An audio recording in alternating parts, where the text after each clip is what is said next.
Weirdly, the lighting in here doesn't look as bad as it did earlier. Earlier, genuinely, it looked like I was on, like, Broadway and the lights were just shining in my face and you couldn't even make out that I was a human being. I just looked like eyes floating in the abyss of whiteness. But we are here! And today I'm talking about something that stirred up some controversy the other day when I was on Discord. As you know, I love Discord at the minute.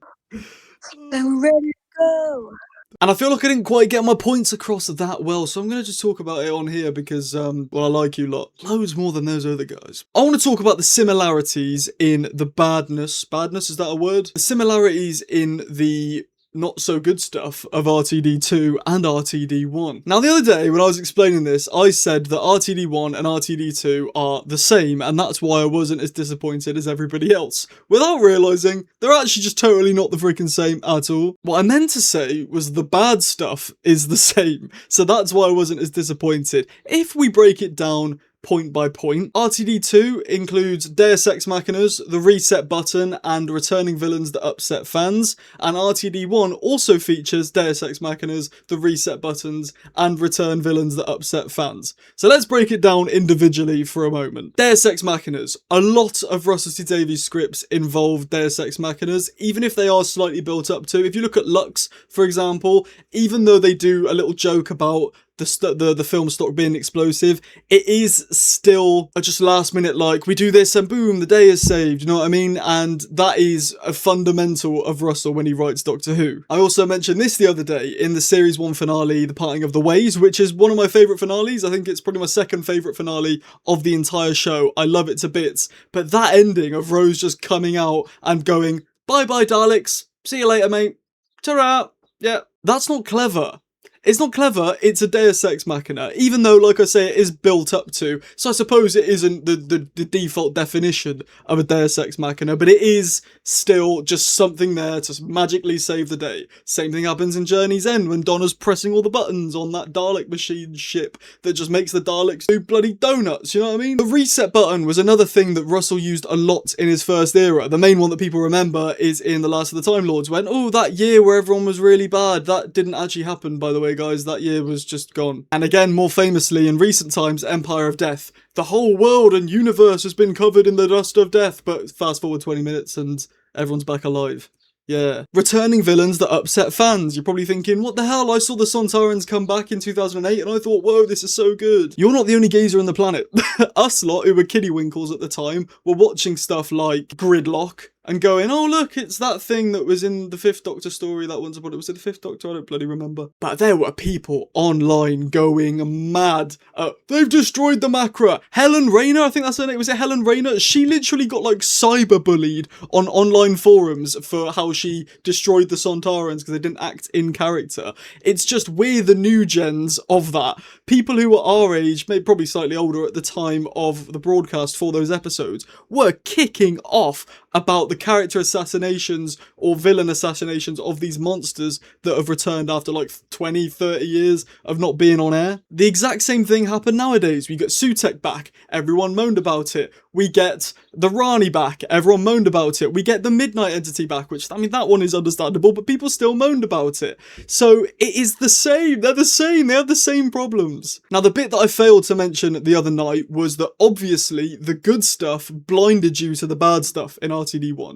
Even though there are massive problems, like I've mentioned, with Deus Ex Machinas and reset buttons and returning villains, that is blinded away by how great the characters are. Journey's End, as much as the ending sucks, the resolution-wise of how they solve it, you don't care because Donna's there, and Jackie's there, and Rose is there, and Jack's there, and Sarah Jane's there, and they're all there. All these people who we care about, because we've been made to care about them through the show so far, are all there, and that is all that matters to us. It doesn't matter how the ending gets resolved and how, oh, I'm just going to press the button that the Daleks mysteriously have that says destroy all Daleks. Yeah, that'll save the day. That doesn't matter because we love these people.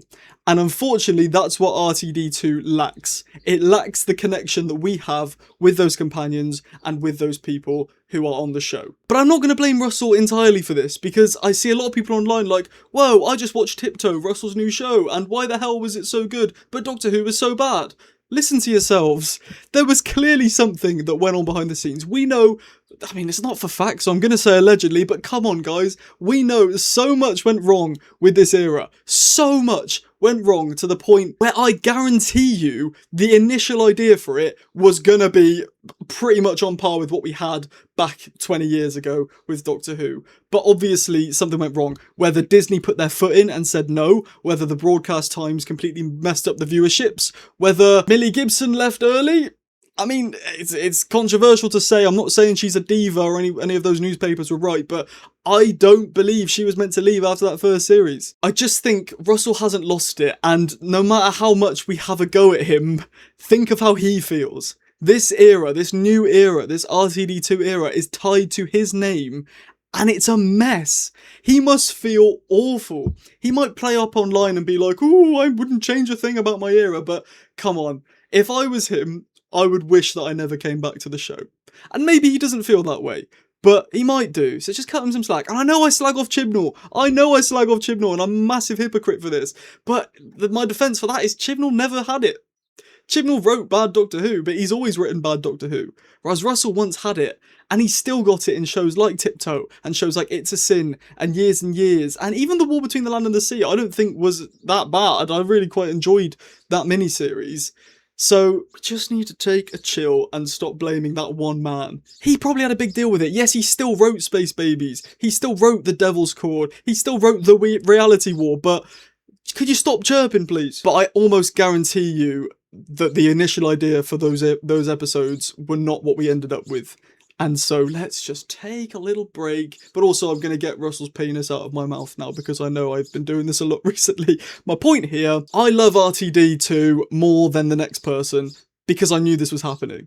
I'd rewatched all of Doctor Who in preparation for RTD2 and I looked at the problems with it and thought, this is probably going to happen again. And so, yeah, the good wasn't as good. There was still some great stuff in RTD2. I really like the 15th Doctor. He's one of my favourite Doctors. But there were obviously some really bad things. But when you expect them, you're not disappointed. Okay? That's my point that I was trying to make the other night. So if you were on the Discord call and you were like, what the freaking heck, Sam? How can you even say that? Like, what do you mean RTD1 and RTD2 are the same? This is what I meant. I was a bit heated because I had some guy in my ear trying to be all philosophical. Can you please shut up? The birds are trying to get some clout today. As in factual birds. I'm not just, yo, my chick wants to get some clout off me, dog. Anyway, I'm going to go now because I've said my piece. But thank you for watching. Let me know in the comments. Do you agree with me? Do you not agree with me? Maybe I'll get loads of grifters being like, holy frick, you're finally realising that this era is trash. I like it. I like trash. I eat out the bin sometimes. If you did enjoy the video, drop a like. If you didn't, drop a dislike. It's absolutely fine. If you're new around here, subscribe. I post 4 times a week, so it'd mean the absolute world. Hit the notification bell so you don't miss and whenever an upload happens. If you're on mobile, near the comments section, there's a button that says hype. Push the hype button. It pushes my video out to more people. Gets me TikTok famous. We all win. And yeah, if you want to help me out money-wise, you can leave a super thanks, which gives you your name at the end of the next video. Just helps me out a lot. And you can become a channel member if you want your name at the end of every video, alongside early access to review videos. You're getting a bonus Q&A coming soon. I am working on it. I know I've said that for about a month. Yeah, anyway, sod off. Right, thank you for watching. I'll see you later. I've been Sam. I'll see you later. I've said that already. Ta-ra.